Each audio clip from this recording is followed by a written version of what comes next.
వేసవి కాలం ప్రభావం ఇప్పుడు పౌల్ట్రీ రంగంపై స్పష్టంగా కనిపిస్తోంది. అధిక ఉష్ణోగ్రతల కారణంగా కోళ్ల మరణాలు పెరగడం, ఉత్పత్తి తగ్గడం వల్ల గుడ్ల ధరలు మళ్లీ ఎగబాకుతున్నాయి. ముఖ్యంగా హైదరాబాద్లో గత 2 వారాలుగా గుడ్ల ధరలు గణనీయంగా పెరిగాయి. ఇటీవల వరకు తగ్గిన ధరలు ఇప్పుడు ఒక్కసారిగా పెరగడంతో వినియోగదారులపై భారం పడుతోంది. సుమారు 15 రోజుల క్రితం ఒక గుడ్డు ధర ₹4 వరకు ఉండగా ప్రస్తుతం రిటైల్ మార్కెట్లో అది ₹7కు చేరుకుంది. కొన్ని ప్రాంతాల్లో అయితే ₹8 వరకు విక్రయిస్తున్నారు. హోల్సేల్ మార్కెట్లో ఒక్క గుడ్డు ₹6.30 చొప్పున అమ్ముతున్నారు. ఈ పెరుగుదలకు ప్రధాన కారణాలు వేసవిలో కోళ్ల మరణాల రేటు పెరగడం, ఉత్పత్తి తగ్గడం, అలాగే డిమాండ్ స్థిరంగా ఉండటమేనని పౌల్ట్రీ రైతులు చెబుతున్నారు.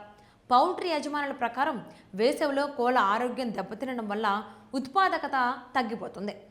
మరణాల రేటు ఇతర కాలాలతో పోలిస్తే సుమారు 30% వరకు ఎక్కువగా ఉంటుందని వారు పేర్కొంటున్నారు. దీంతో సరఫరా తగ్గిపోతుంది. కానీ గుడ్లు, కోడి మాంసానికి డిమాండ్ మాత్రం తగ్గకపోవడంతో ధరలు పెరుగుతాయి. ఫారాల యజమానులు తమ నష్టాలను పూడ్చుకోవడానికి ధరలను పెంచాల్సిన పరిస్థితి ఏర్పడుతుంది. ఇదే సమయంలో చికెన్ ధరలు మాత్రం పెద్దగా మార్పులు లేకుండా స్థిరంగా కొనసాగుతున్నాయి. ప్రస్తుతం మార్కెట్లో కోడి మాంసం ధర కిలోకు ₹240 నుంచి ₹260 వరకు ఉంది. లైవ్ బర్డ్ ధర కిలోకు సుమారు ₹170గా ఉంది. గత వారం కిలో చికెన్ ₹280 నుంచి ₹300 వరకు వెళ్ళినప్పటికీ ఇప్పుడు కొంత తగ్గి స్థిరంగా ఉంది. రిటైల్ డిమాండ్ తక్కువగా ఉండటం కూడా దీనికి కారణమని వ్యాపారులు చెబుతున్నారు.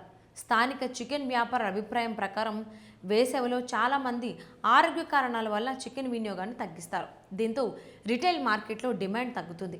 అయితే హోటళ్లు, క్యాటరింగ్ రంగానికి సరఫరా మాత్రం సాధారణంగానే కొనసాగుతోంది. అందుకే చికెన్ ధరలు ఎక్కువగా పెరగలేదు. తెలంగాణలోని రంగారెడ్డి, మెదక్, సంగారెడ్డి, వికారాబాద్, యాదాద్రి భువనగిరి, సిద్దిపేట, మహబూబ్ నగర్ జిల్లాలో పౌల్ట్రీ ఫారాలు అధికంగా ఉన్నాయి. ఈ ప్రాంతాల్లోనే ఉత్పత్తి తగ్గుదల ఎక్కువగా కనిపిస్తోంది. ఇక అంతర్జాతీయ పరిణామాలు కూడా మార్కెట్పై ప్రభావం చూపుతున్నాయి. ఇరాన్, ఇజ్రాయెల్ ఉద్రిక్తతలు, అలాగే అమెరికా సంబంధిత పరిస్థితుల కారణంగా ఎగుమతులు తగ్గడంతో మార్చిలో గుడ్ల ధరలు కొంతకాలం పడిపోయాయి. అయితే అది తాత్కాలికమే అయ్యింది. ఇప్పుడు మళ్ళీ డిమాండ్ పెరగడం, సరఫరా తగ్గడం వల్ల ధరలు ఎగబాకుతున్నాయి. మొత్తానికి వేసవి ప్రభావం, కోళ్ల మరణాలు, ఉత్పత్తి తగ్గుదల కారణంగా గుడ్ల ధరలు రాబోయే రోజుల్లో మరింత పెరిగే అవకాశం ఉందని పౌల్ట్రీ రంగ నిపుణులు అంచనా వేస్తున్నారు. దీంతో వినియోగదారులు ముందుగానే సిద్ధంగా ఉండాల్సిన పరిస్థితి కనిపిస్తోంది.